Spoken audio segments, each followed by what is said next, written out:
The class Dinosauria was originally defined by Sir Richard Owen of the Royal Society and Superintendent of the British Museum Natural History Department in 1842. Or, in other words, the existence of dinosaurs was first speculatively hypothesized by a knighted museum head coincidentally in the mid-19th century during the heyday of evolutionism, before a single dinosaur fossil had ever been found. The Masonic media and mainstream press worldwide got to work hyping stories of these supposed long-lost animals, and then, lo and behold, 12 years later, in 1854, Ferdinand van de Veer Hayden, during his exploration of the upper Missouri River, found proof of Owen's theory.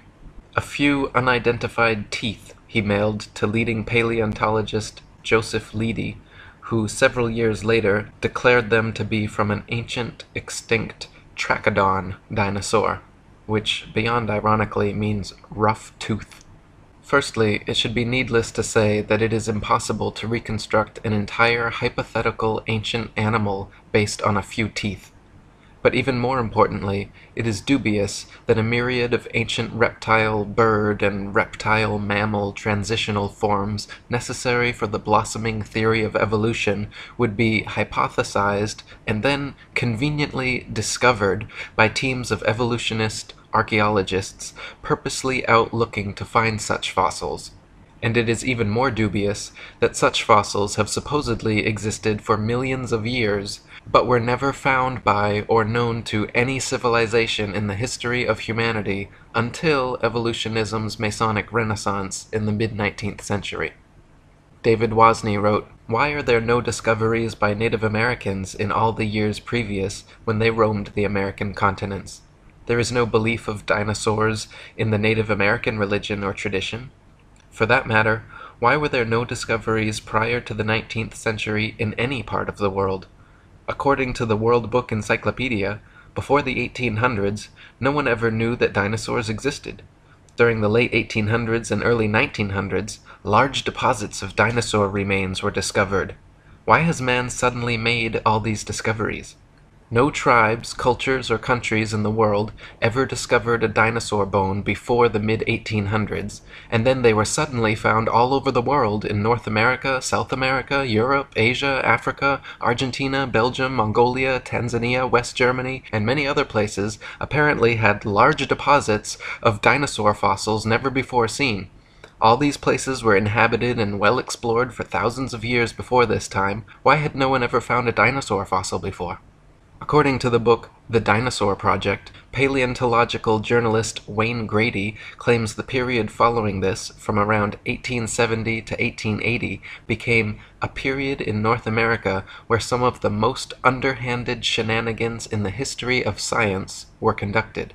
In what was known as the Great Dinosaur Rush, or the Bone Wars, Edward Drinker Cope of the Academy of Natural Sciences and Othniel Marsh of the Peabody Museum of Natural History began a lifelong rivalry and passion for dinosaur hunting. They started out as friends, but became bitter enemies during a legendary feud involving double-crossing, slander, bribery, theft, spying, and destruction of bones by both parties.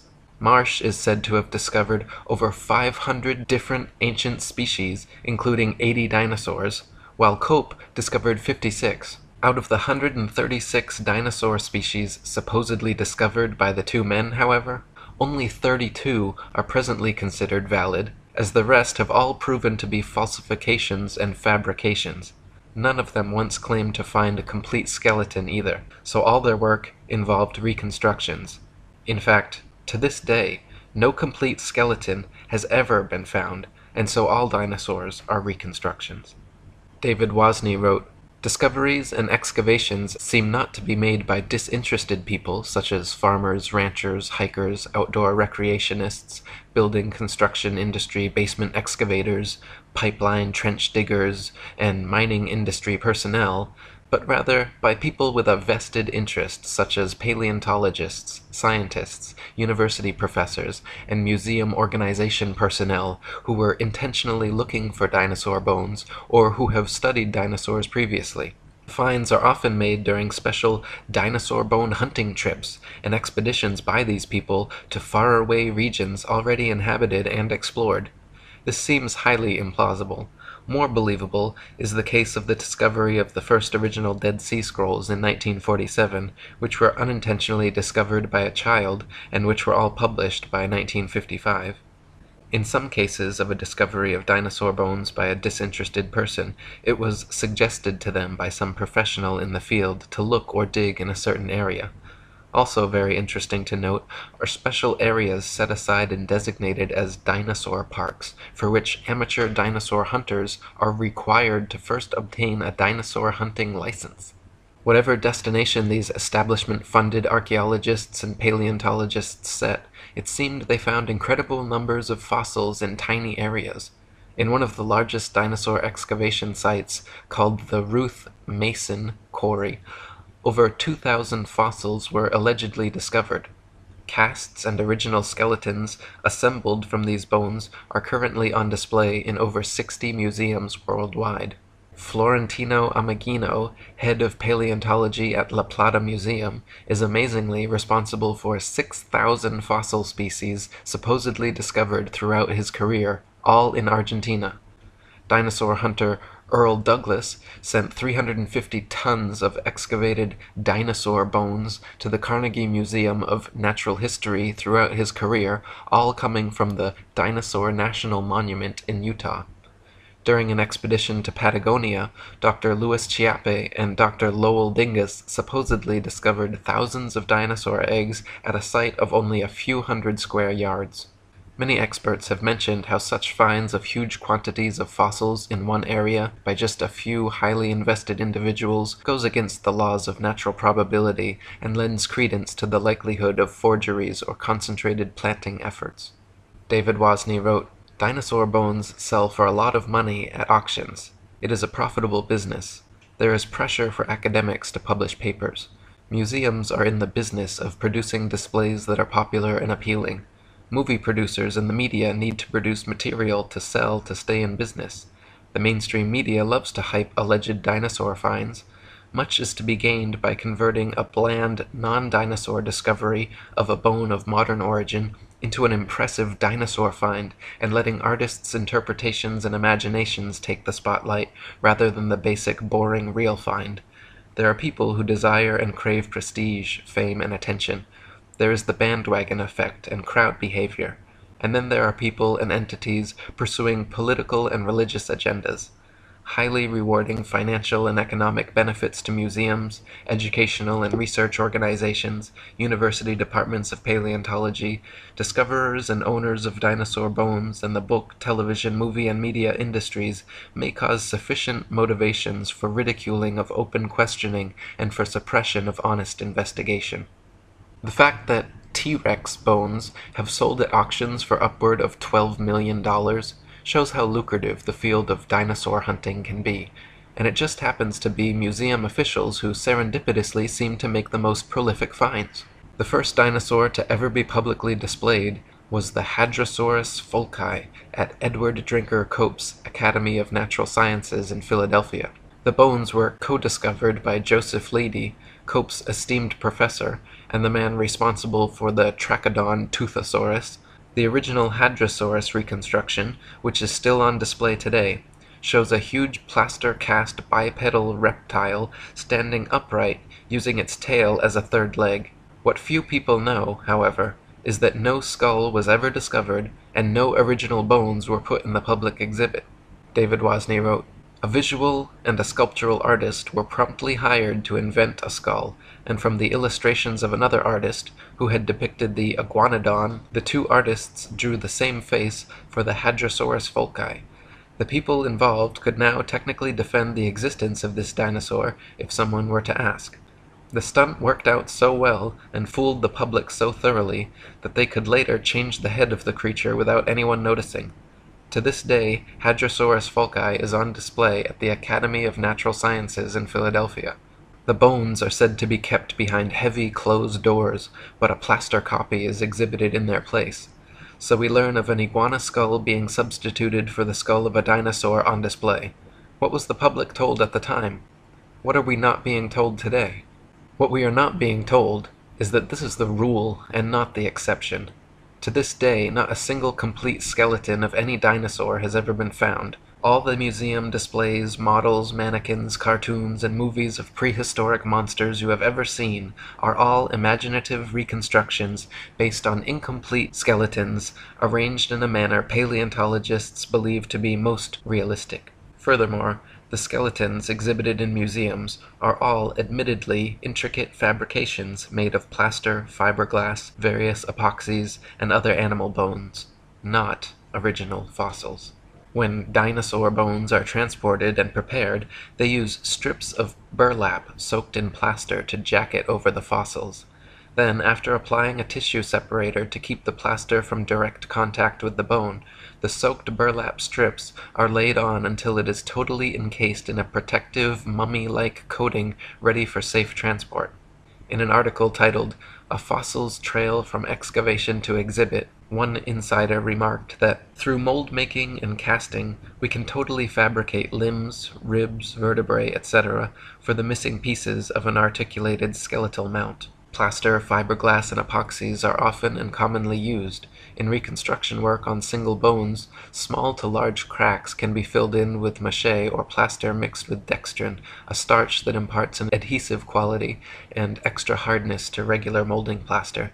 We've also had success using epoxy putties. Large missing fragments can be sculpted directly in place with these same materials. In other words, museum personnel work with plaster and other materials to transport and fabricate skeletons and missing or incomplete bones all the time. In fact, the huge dinosaur bone displays found in museums across the world are admittedly carefully prepared fakes. No independent researcher has ever examined a real dinosaur. They claim all the actual fossils are kept in high-security storage, but only a select few paleontologists are ever allowed to examine them, so the ability to ascertain their authenticity is kept from the general public. Robin Kofod wrote, "Most people believe that dinosaur skeletons displayed in museums consist of real dinosaur bones. This is not the case. The real bones are incarcerated in thick vaults to which only a select few highly placed researchers hold a key, which means that no independent researcher has ever handled a Tyrannosaurus rex bone. When people unaffiliated with the paleontological establishment attempt to gain access in order to study these dinosaur bones, they are met with refusal upon refusal. Only around 2,100 dinosaur bone sets have been discovered worldwide, and out of these, only 15 incomplete Tyrannosaurus rex bone sets have been found.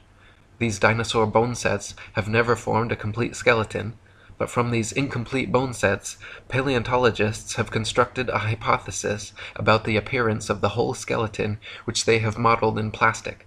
If thousands of long necks and large carnivorous reptiles had really roamed the earth, we wouldn't only have found 2,100 dinosaur bone sets, but millions of bones, with ordinary people tripping over them when digging in their vegetable patches." David Wozni wrote, "When children go to a dinosaur museum, are the displays they see displays of science or displays of art and science fiction? Are we being deceived and brainwashed at an early age into believing a dinosaur myth? Deep, probing questions need to be asked of the entire dinosaur business. There may have been an ongoing effort since the earliest dinosaur discoveries to plant, mix, and match bones of various animals such as crocodiles, alligators, iguanas, giraffes, elephants, cattle, kangaroos, ostriches, emus, dolphins, whales, rhinoceroses, etc., to construct and create a new man-made concept, prehistoric animal called the dinosaur. Where bones from existing animals are not satisfactory for deception purposes, plaster substitutes may be manufactured and used. Some materials similar or superior to plasticine clay or plaster of Paris would be suitable. Molds may also be employed. What would be the motivation for such a deceptive endeavor? Obvious motivations include trying to prove evolution, trying to disprove or cast doubt on the Bible and the existence of a God, and trying to disprove the young Earth theory.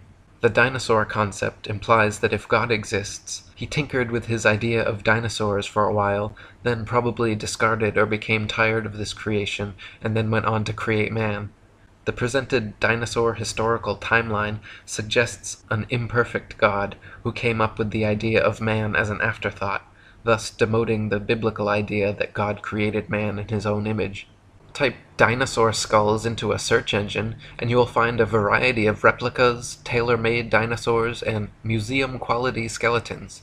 One of the largest and most renowned suppliers of fake dinosaurs is the Zigong Dino Ocean Art Company in Sichuan, China, which provides natural history museums worldwide with ultra-realistic dinosaur skeletons made from real bones. Chicken, frog, dog, cat, horse, and pig's bones are melted down, mixed with glue, resin, and plaster, then used as base material for recasting as dinosaur bones.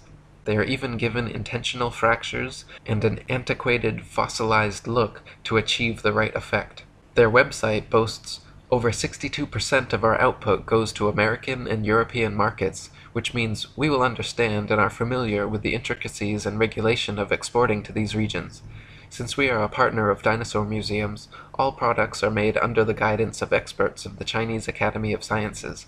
We have gained a global sales network reaching the USA, Brazil, France, Poland, Russia, Germany, Saudi Arabia, South Korea, Thailand, Indonesia, exhibited in Peru, Argentina, Vancouver, Cincinnati, Chicago, and other places. As Alan Fiducia, University of North Carolina paleontology professor, wrote, I have heard there is a fake fossil factory in northeast China, in Liaoning province, near the deposits where many of these recent alleged feather dinosaurs were found. Or as David Wozni wrote, the possibility exists that key dinosaur bones on display have been artificially modified through sculpture and carving. Bone sculpture is not an unknown human activity. Many cultures participate in creating man-made objects out of existing bones, totally unrecognizable from the original shape. Is the dinosaur industry a customer of this sort of business? Is it possible that dinosaur skeleton replica are secretly assembled or manufactured in private buildings out of public view, with bones artificially constructed or used from a number of different modern-day animals? Why bother having any authentic original fossils at all if alleged replicas please the public? Another problem with dinosaurs is their unnatural structural dynamics. Many dinosaur skeletons and reconstructions feature bipedal monsters like the T-Rex with a forward-leaning torso and head far larger and heavier than its counterbalancing tail. Many museum displays cannot even stand up under their own weight. It is highly unlikely that beasts this large and disproportionate could exist at all. The loads acting on their skeletons are so great that calculations indicate the bones of the largest dinosaurs would buckle and crack under their own immense weight. Experts have also pointed out that dinosaurs would have to have moved much slower than portrayed in movies to prevent sudden shocks to their skeletons. David Wozni wrote, this idea of slow-moving animals does not agree with the biomechanical analysis of dinosaurs, which indicate that the dinosaurs were agile, active creatures. This is the paradox between the dinosaur's size and lifestyle.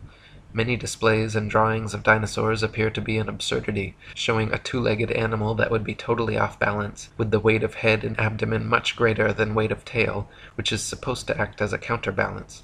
Is the dinosaur industry a case of science trying to meet public desires or expectations? The movie Jurassic Park is an example of showing dinosaurs much larger than any current displays in museums. After the movie came out, it is interesting to note that many articles were written asking, is this possible? I can recall a report of dinosaur DNA being discovered preserved in amber, which later turned out to be false. Robin Kofod wrote, overall, several millions of dollars have been spent promoting the existence of dinosaurs through movies, TV, magazines, and comics. The world of movies and paleontology are like Siamese twins. People's view on the existence of dinosaurs is based not on firm evidence, but on Hollywood-fixated artistic impressions. Documentaries colorfully illustrate each dinosaur's characteristics, like colors, weight, and muscle mass, but Don Lessam, advisor for Jurassic Park, admits that this is pure guesswork. Consider, for instance, the question of how much these dinosaurs weigh. Don Lessam says, scientists don't know how much dinosaurs weighed. Dinosaurs are presented to the public with colorful artistic reconstructions, drawings, models, mannequins, gigantic skeletons in museums, cartoons and movies showing these beasts in explicit detail, but the fact is, from the assigning and arrangement of bones in each species, to the impossible to discern soft tissue, skin, eyes, noses, color, hairiness, texture, etc., just like the many supposed ape-man species, all dinosaur reconstructions are 100% fictional fabrications created by invested and inventive evolutionists. They purposely present dinosaurs to children in the media to spark and bias their young imaginations toward their machinations. Cartoons like Ice Age and The Land Before Time, movies like Jurassic Park and Dinosaur Island, coloring books, dolls, plastic toys, elementary school textbooks, and huge displays in children's museums certainly have an effect on budding young minds. National Geographic and the Ice Age movies were produced by Mason Rupert Murdoch's News Corp and 20th Century Fox. The Masonic production company Universal Studios created Jurassic Park and The Land Before Time. They are owned by Comcast, whose main shareholders are Masons J.P. Morgan and the Rothschilds. Discovery Channel, which features many dinosaur documentaries, is also financially advised by N.M. Rothschilds and Son Limited. Former paleontology student Michael Forsell claimed on a radio interview with leading paleontologist Jack Horner that he was a total fraud, fabricating evidence and perpetuating the myth of dinosaurs. He continued on saying, "I started my career in the field of paleontology only to leave my studies once I realized the whole thing was a sham. It's nonsense. Most of the so-called skeletons in museums are actually plaster casts. They even do it openly on documentaries now, preserving the bones my ass. I struggled as a student mainly because I could not tell the difference between a fossilized egg and an ordinary rock, and of course there is no difference. I was treated like a leper when I refused to buy into their propaganda and promptly left the course. Dinosaurs never existed. The whole shebang is a freak show. They just grab a couple of old bones and form them into their latest Frankenstein's monster-like exhibit. We are all being fooled, and it's wrong, but together we can stop it." Many claim that since dinosaur fossils have been radiometrically dated to be tens of millions of years old, that their authenticity is thus proven. The fact is, however, that the methods used to date dinosaur fossils involve not measuring the actual fossils, but the rocks near where they are found. Most fossils are found near the surface of the Earth, and if a modern-day animal were to die in the area, paleontologists would be likely to date them the same age. Dr. Margaret Helder, in her book Completing the Picture, a handbook on museums and interpretive centers dealing with fossils, she writes, "Scientists used to be very impressed with the potential of radiometric for coming up with absolutely reliable ages of some kinds of rocks. They do not feel that way anymore. Having had to deal with numerous calculated dates which are too young or too old compared with what they expected, scientists now admit that the process has many more uncertainties than they ever would have supposed in the early years. The public knows almost nothing about uncertainties in the dating of rocks. The impression that most people have received is that many rocks on Earth are extremely old and that the technology exists to make accurate measurements of the ages. Scientists have become more and more aware, however, that the measurements which the machines make may tell us nothing about the actual age of the rock." One of the main reasons that evolutionists needed the existence of dinosaurs was to answer the complicated problems present in the theory of evolution, including sea-dwelling animals evolving into land-dwellers, reptiles evolving wings, feathers, flying and becoming birds, as well as other reptiles evolving warm blood, live births, breasts, and becoming mammals, through their imaginary multi-million-year timeline and a variety of supposed transitional dinosaur forms. The paleontological establishment has been promoting various sea dinosaur, reptile/birds, and reptile/mammals to bridge these gaps. Many professionals and experts in the field have disputed such findings as often as they have been presented, however.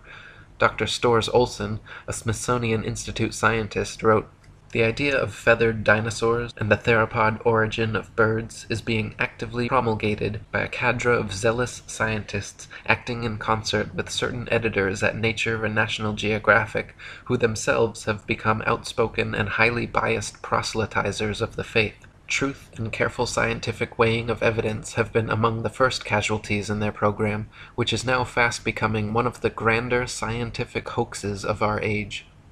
No authentic feathers have ever been found with dinosaur fossils, though a few exposed hoaxes certainly attempted to fake it. Dr. Olson called the adding of feathers to their findings hype, wishful thinking, propaganda, nonsense fantasia, and a hoax.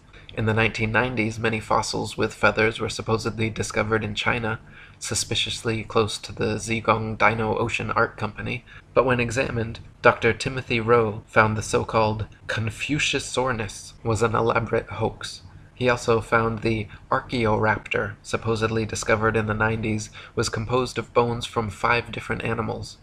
When Dr. Rowe presented his findings to National Geographic, the head scientist reportedly remarked, "Well, all of these have been fiddled with." National Geographic then proceeded with their news conferences and media stories about the Archaeoraptor fossils being genuine and having found the missing link in evolution. Robin Kofod wrote, "In 1999, National Geographic magazine was busted when they presented in a colorful and fancily presented article the missing link, an Archaeoraptor dinosaur, which was supposed to support the basic tenet of evolutionary theory that dinosaurs had slowly developed over millions of years. Their proof consisted of a fossil where carefully arranged bone imprints gave the impression of a creature half dinosaur and half bird. The scam was discovered during a CT scan which uncovered unnatural bone links. National Geographic magazine was later forced to admit, when pressured, that the fossil was man-made." Paleontologists claim that Archaeopteryx is another transitional form of bird evolved from dinosaurs, but this theory falls on its face against overwhelming evidence to the contrary. Other species like Confuciusornis, Launingornis, and Eolalavis have all been found to be contemporary with the Archaeopteryx and are indistinguishable from present-day birds. Alan Fiducia from University of North Carolina, one of the most famous ornithologists in the world, stated, "I've studied bird skulls for 25 years, and I don't see any similarities whatsoever. I just don't see it. The theropod origin of birds, in my opinion, will be the greatest embarrassment of paleontology of the 20th century." Larry Martin from the University of Kansas, a paleoornithologist, says, "To tell you the truth, if I had to support the dinosaur origin of birds with those characters, I'd be embarrassed every time I had to get up and talk about it." Even if dinosaurs did evolve into birds to fill their evolution gap, it does not explain how something like the common housefly could have evolved.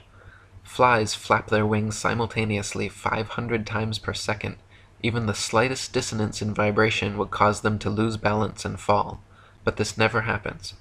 How could they evolve such an amazing and specialized ability? Why were dinosaurs never discovered before the evolutionist renaissance in the mid-19th century? Why do paleontologists think they can reconstruct an entire species of ancient animal from a few teeth? Why have so many dinosaur discoveries turned out to be hoaxes? Why are all authentic dinosaur fossils kept under tight lock and key away from any independent analysis?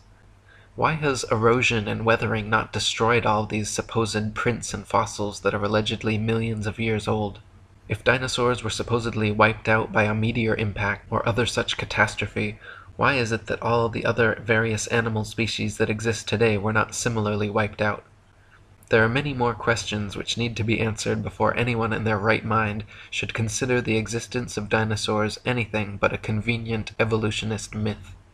Robin Kofod wrote, "The paleontological establishment can control which hypotheses will be constructed through textbooks and the curriculum. In this way, students are brainwashed into a pseudo-reality controlled by text material and the teacher's authority. A short practical example. A random dental bone is found at an excavation site, and from this dental bone, the rest of the skeleton is guessed at. We are not kidding about this. The entire dinosaurian field of the paleontological program is a sham."